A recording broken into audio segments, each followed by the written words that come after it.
नमस्कार बच्चों। आज मैं आपके साथ आपके सामने कुछ ऐसे क्वेश्चंस को लेके आया हूं जो बहुत सारे कॉम्पिटिटिव एग्जाम में पूछे जाते हैं, जो भौतिक विज्ञान के इलेक्ट्रोस्टैटिक के पहले चैप्टर से रिलेटेड इंपॉर्टेंट क्वेश्चन हैं और ये क्वेश्चन आपसे कॉम्पिटिटिव एग्जाम में पूछे जाते हैं। ठीक है, तो आइए इन क्वेश्चंस के बारे में हम लोग देखते हैं। ध्यान दीजिएगा। किसी एक वस्तु को किसी दूसरी वस्तु से रगड़ने पर यदि वह धनावेशित हो जाती है तो वही वस्तु किसी अन्य वस्तु से रगड़ने पर ऋणावेशित भी हो सकती है। कहने का तात्पर्य यह है कि अगर कोई किसी वस्तु को किसी वस्तु से रगड़ा जा रहा है तो वो धनावेशित हो जाएगी, तो दोबारा अगर उसको किसी अन्य वस्तु से रगड़ा जाएगा तो वो ऋणावेशित भी हो सकती है। वस्तुओं का क्रम जिनमें से किसी भी वस्तु को उसके ऊपरी क्रम की वस्तु से रगड़ने पर ऋणावेश तथा निचले क्रम की वस्तु से रगड़ने पर धनावेश उत्पन्न होता है। देखिए समझिएगा, जैसे फलालेन है, फलालेन को अगर हम बिल्ली की खाल से रगड़े तो इसमें क्या होगा, ऋणावेश उत्पन्न होगा। अगर फलालेन को हम कांच से रगड़े तो क्या होगा, धनावेश उत्पन्न होगा। क्लियर? तो ये इनका क्रमांक है और ये बहुत इंपॉर्टेंट है, पूछा जा सकता है आपसे। अगला, वैद्युत चुंबकीय बल सर्वव्यापी है और यह हमारे जीवन से संबद्ध प्रत्येक क्षेत्र में सम्मिलित है। जो वैद्युत चुंबकीय बल है यह हमारे जीवन के प्रत्येक क्षेत्र से सम्मिलित है। जैसे चूंकि हम सभी जानते हैं सभी पदार्थ परमाणु अणुओं से बने हैं। यद्यपि वस्तुएं सामान्यतः वैद्युत उदासीन होती हैं किंतु उनमें आवेश तो होता ही है। क्यों उदासीन क्यों होती हैं? क्योंकि उनका ऐसा सिस्टम रहता है कि वो इस प्रकार रहते हैं कि वो एक दूसरे के आवेश को निरस्त किए रहते हैं। आपको बताया गया नाभिक में परमाणु होता है, परमाणु में नाभिक होता है और नाभिक में क्या होते हैं, प्रोटॉन होते हैं और प्रोटॉनों पे धनावेश होता है और उसके चारों ओर इलेक्ट्रॉन चक्कर लगाते रहते हैं जिनमें क्या होता है, ऋणावेश होता है और वे एक दूसरे के आवेश को क्या करते रहते हैं, निरस्त करते हैं। मीन्स इस स्थिति में जो परमाणु होता है वो क्या होता है, उदासीन होता है। क्लियर? तो इसी को आगे देखेंगे। अणुओं को संभालने वाला रासायनिक बल, इनके कुछ उदाहरण हैं। अणुओं को संभालने वाला रासायनिक बल, ठोसों में परमाणुओं को एक साथ थामे रखने वाला बल, गोंद का आसंजक बल, पृष्ठ तनाव से संबद्ध बल। इन सभी बलों की मूल प्रकृति वैद्युतीय है जो आवेशित कणों के बीच लगने वाले विद्युत बल से उत्पन्न होती है। इसके बाद आगे देखिए, बहुत इंपॉर्टेंट है। गेलमन ने सन 1964 में कुछ ऐसे कणों की खोज की जिन पर आवेश +-E/3 व +-2E/3 हो सकता है।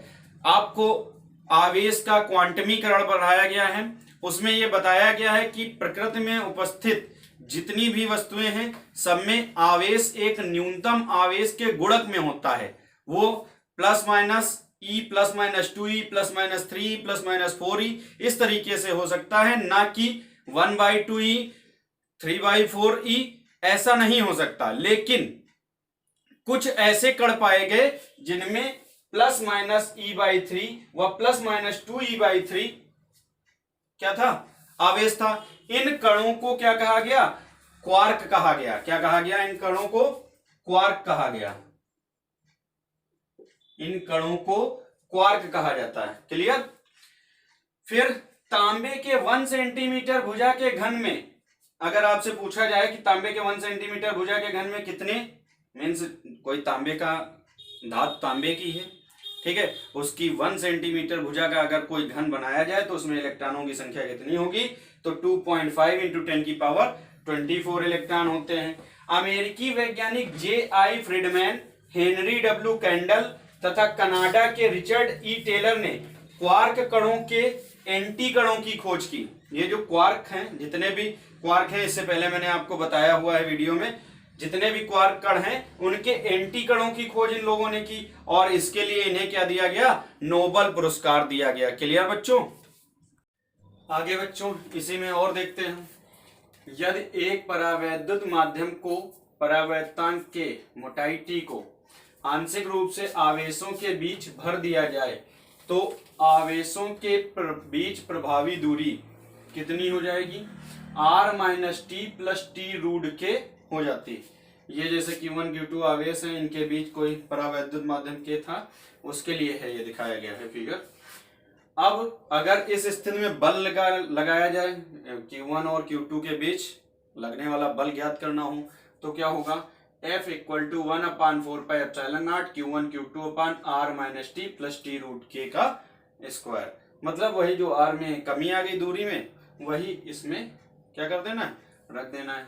ठीक, R minus T plus T root के का होल स्क्वायर, जो दूरी में परिवर्तन हुआ। क्लियर। आवेश के अन्य मात्रक भी होते हैं, जैसे आवेश का मात्रक आप लोगों ने पढ़ा है क्या, कूलाम होता है। इसके अलावा 1 फैराडे, फैराडे भी इसका मात्रक होता है, और 1 फैराडे बराबर कितना होता है, 96,500 कूलाम। इसके अतिरिक्त EMU यानी इलेक्ट्रोमैग्नेटिक यूनिट भी होता है, और 1 इलेक्ट्रोमैग्नेटिक यूनिट इक्वल टू कितना होता है, 10 कूलाम।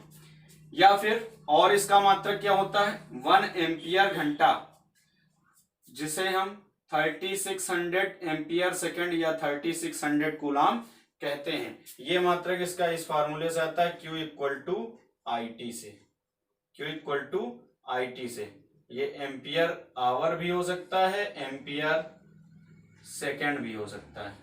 क्लियर बच्चों। अब अगर आवेश का सीजीएस मात्रक पूछा जाए तो आवेश का सीजीएस मात्रक स्थिर कूलाम या स्टेट कूलाम इसे बोलते हैं, या फिर स्थिर वैद्युत मात्रक जिसे इलेक्ट्रोस्टैटिक यूनिट या ESU पढ़ते हैं, या फिर फ्रैंकलिन भी होता है।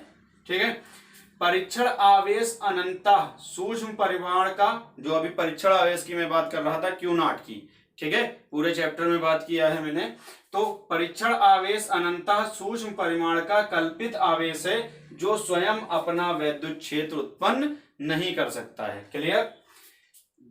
यदि कोई दो आवेश हो, दो आवेशों के कारण उत्पन्न वैद्युत क्षेत्र की परिणामी तीव्रता, अभी हमने आपको बताया था बिंदु आवेश के कारण परिणामी तीव्रता का एक फार्मूला बताया था, E equal to 1/4πε0 Q1 Q2 upon R square, जब F का मान रखा था, F equal to 1/4πε0 Q1 Q2 upon R square. इसके बाद E equal to F upon Q0 रखा था, तो E इक्वल टू आया था 1/4πε0 Q अपान R स्क्वायर। तो लेकिन अब यहां पर अगर दो आवेश हो तो क्या होगी परिणामी तीव्रता, तो इस स्थिति में E इक्वल टू हो जाएगी रूट में E1 square plus E2 square plus 2E1 E2 cos theta.